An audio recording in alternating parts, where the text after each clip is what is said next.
Fala, minha galera, sejam bem-vindos à videoaula de número 3, NR10 Básico Reciclagem. É a nossa nova playlist aqui na SegVita, sempre com oferecimento dela, SegVita, Segurança, Vida e Trabalho. É com grande satisfação que trazemos para vocês nessa videoaula de número 3, tensão de passo.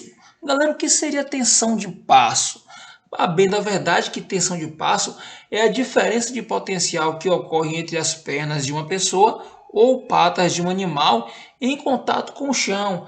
Galera, a tensão de passo ela procede da seguinte forma. Vamos botar nesse exemplo aqui dessa gravura.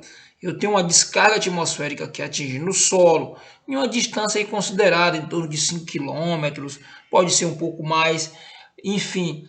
Lá naquela situação, a descarga atmosférica atinge o solo e no solo ocorre essas chamadas marolas em um raio de 360 graus. Então, observe que a energia, lembra que eu falei na videoaula anterior, que ela não tem cor, não tem cheiro, e você também não pode tocar? Pois bem, observe que aqui, quando a descarga atinge o solo, várias dessas marolas aqui aparecem ao solo, só que você não enxerga. No momento em que o rapaz está caminhando ali naquela localidade, observe que a perna dele, o pé dele está em um potencial e a outra perna, o outro pé, melhor falando, está em um outro potencial. Então isso é chamado de DDP, é uma sigla para diferença de potencial. Então quando ocorre a diferença de um potencial entre o pé e o outro, automaticamente vai gerar uma corrente elétrica. É isso que está acontecendo aqui. Então, DDP não é só entre fase e neutro. Existe DDP também entre fase e fase. Porque, olha só, aqui nessa primeira linha aqui, vamos identificar aqui, que isso aqui é energia. Nessa primeira linha aqui, eu tenho um potencial 2x. Nessa outra linha aqui, eu tenho um potencial 1x, porque ela vem espalhando e vai enfraquecendo. Automaticamente, quando eu piso em um potencial maior e um potencial menor, eu estou diante de uma diferença de potencial. A energia vai sair do polo maior e vir pelo polo menor. Ela vai fazer isso aqui, subir aqui e descer para cá, para esse outro potencial, para fechar contato. E nesse momento, esse rapaz vai cair, sofrendo descarga elétrica. E isso acontece não só na hora que cai um raio, isso acontece também quando dentro de uma subestação você tem lá uma torre de transmissão como essa aqui, dessa imagem ao fundo, tá vendo? Isso aqui é uma torre de transmissão, olha só. Então, quando essa torre está aqui, eu vou ter os isoladores aqui de suspensão, mas se a corrente estiver vazando energia em uma dessas cadeias de isoladores, acontece de estar vazando energia automaticamente para o chão, é chamado de drenagem elétrica, e pode estar acontecendo isso aqui dentro de uma subestação. É por isso que a recomendação ao andar dentro de uma subestação é sempre com os pés bem mais juntos, ao invés de espaçá-los nessas distâncias, como você anda normalmente na rua. Beleza, são recomendações. Então, a tensão de passo é uma diferença de potencial que ocorre entre as pernas de uma pessoa ou patas de animal quando esta toca o chão. Quando se trata dos animais, observe que essa imagem aqui, né, é bem ilustrativa do que eu estou falando. Isso aqui foi uma tensão de passo. Isso que ocorreu lá em Itabela, em uma fazenda de Itabela, aqui no interior da Bahia. Observe que no momento que a descarga cai, galera, o gado também cai todo ao chão, porque eu mesmo já vivo em posição de DDP. O gado, por ele ser um quadrúpede, ele vai ter sempre, mesmo parado, ele vai estar em posição de DDP. Olha só, a gente tem que estar andando. Se esse cidadão tivesse parado aqui, ou pisando aqui ou aqui, ele não sofreria nenhuma descarga, porque ele estaria no mesmo potencial. Eu preciso de uma diferença de potencial. E o gado, mesmo parado, ele vai estar em posição de DDP por se tratar de um quadrúpede. Observe que o raio não caiu aqui em cima do gado, galera. Ele caiu mais distante, mas acontece isso aqui, ó, em um raio de 360 graus. Isso aí é chamado tensão de passo. Já aqui, ó, eu trouxe para ti a tensão de toque. A tensão de toque, observe que para ocorrer a tensão de toque, ela tem que ser manifestada acidentalmente entre dois pontos simultaneamente acessíveis. Galera, a tensão de toque, eu preciso tocar com a mão e a energia descer pelos pés. Se tocar a cabeça lá naquele poste, lá naquela rede, tocar a cabeça na rede, o cara tá sem capacete, tocar a cabeça na rede e sair pelos pés, é tensão de toque? Não. A energia tem que entrar na mão e sair nos pés. Isso é uma definição da NBR 5473.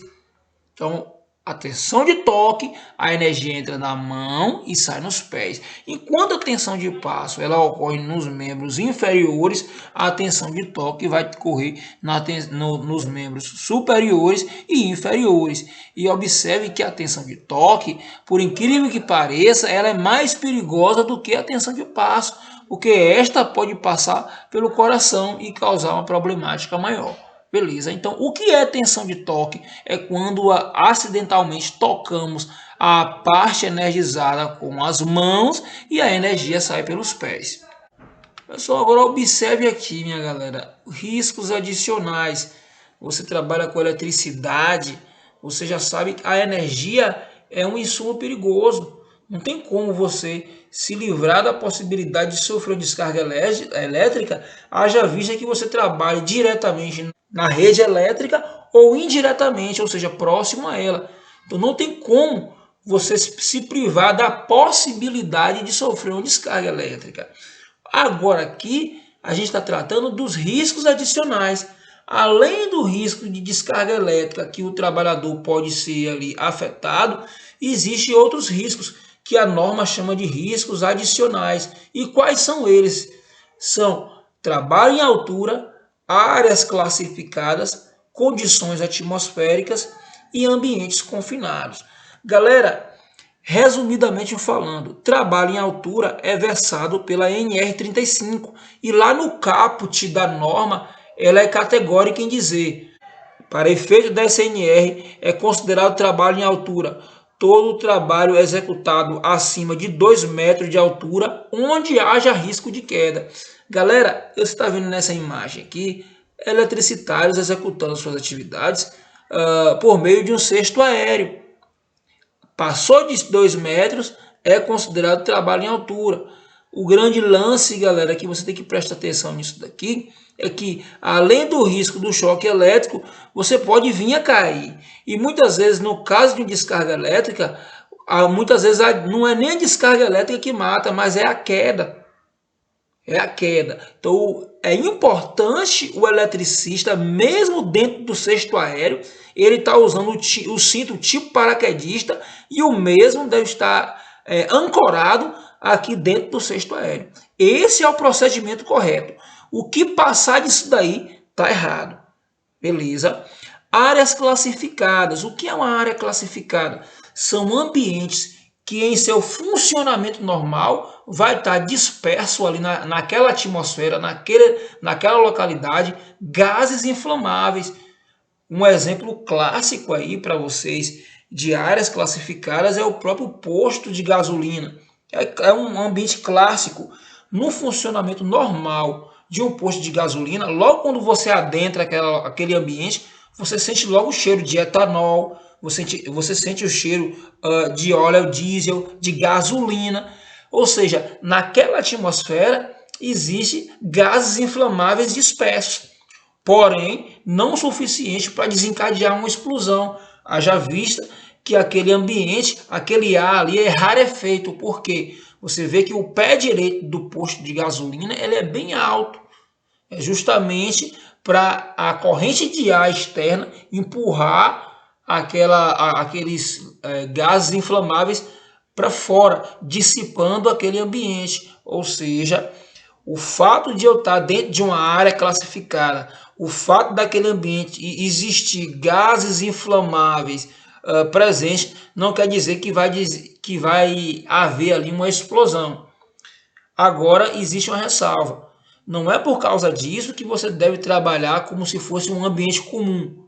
Porque você sabe que ocorre muito no momento do abastecimento do veículo, seja moto ou carro, é um momento muito tenso, galera. Porque você sabe que existe a energia estática. Isso é física. Você sabe que um veículo, quando ele está trafegando na rua, a própria corrente de ar vai resvalando na fuselagem do veículo e aquela carcaça ela vai se carregando eletrostaticamente. E no momento do abastecimento, pode vir a acontecer, possibilidade, não quer dizer que vai acontecer, é uma possibilidade. Pode vir a acontecer no momento do abastecimento, aquela energia estática ali presente naquela fuselagem daquela moto ou daquele carro, pode vir centelhar, e essa centelha próximo à bomba, onde o gás está bastante concentrado, gerar uma explosão. Então é por isso que hoje em dia, quando o motociclista chega lá no posto de gasolina, ele é obrigado a sair da moto. O que ocorre nesse momento?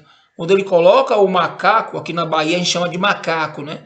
Que é aquele apoio. Quando ele coloca o macaco ao solo, automaticamente eu estou tendo um aterramento entre a carcaça e o macaco e o solo. Automaticamente aquela energia estática possível no tanque de combustível ali, ela vai ser descarregada ou drenada para a terra e a carcaça vai ficar neutralizada, evitando aí a possibilidade de incêndio. É claro que dentro de uma área classificada não é só a energia estática que pode desencadear uma explosão. A gente sabe que aparelhos celulares ele pode desencadear uma explosão porque ele vai emanar campo eletromagnético, e também a gente sabe que o pessoal que fuma, né, e gosta de fumar, é muito perigoso estar fazendo isso daí dentro de uma área classificada por questões diversas e óbvias, né? A outra situação do risco adicional, galera, são as condições atmosféricas. Você sabe que a energia não é brincadeira. Eletricidade é um fenômeno natural.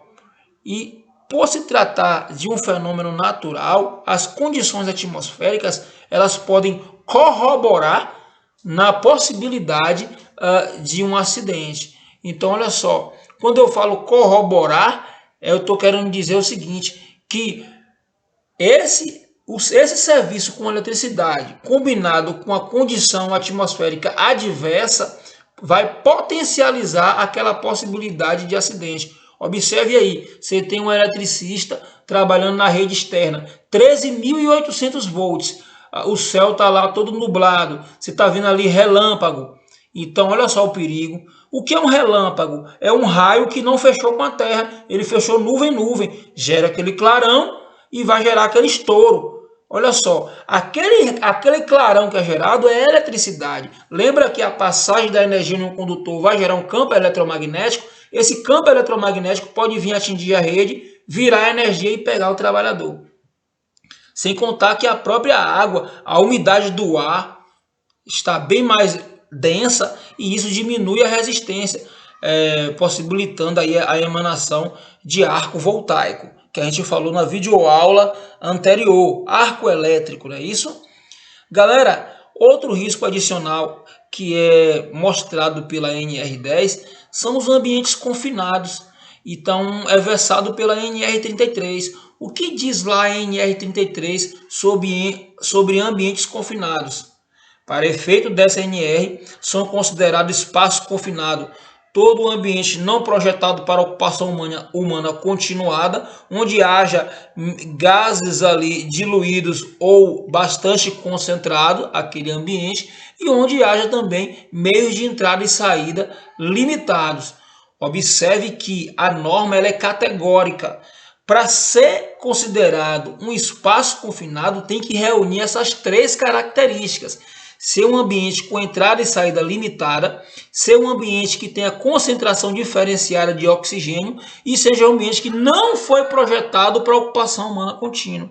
Logo, um submarino ele não é um espaço confinado, porque ele reúne duas das características, porém foi um ambiente projetado para ocupação humana continuada. Esses são os riscos adicionais. Pessoal, eu vou ficando por aqui. Um forte abraço aí. Esse é um oferecimento da SegVita, Segurança, Vida e Trabalho. Na nossa próxima videoaula de número 4, estaremos discorrendo sobre o nosso tema técnicas de análise de risco. O que é isso, galera? Tem que ir para a faculdade para saber fazer uma técnica de análise de risco? Você vai ver que não. Então é um assunto bem suave e de extrema importância, principalmente na hora de você efetuar ali a análise preliminar de risco. E eu vou ficando por aqui. Um forte abraço.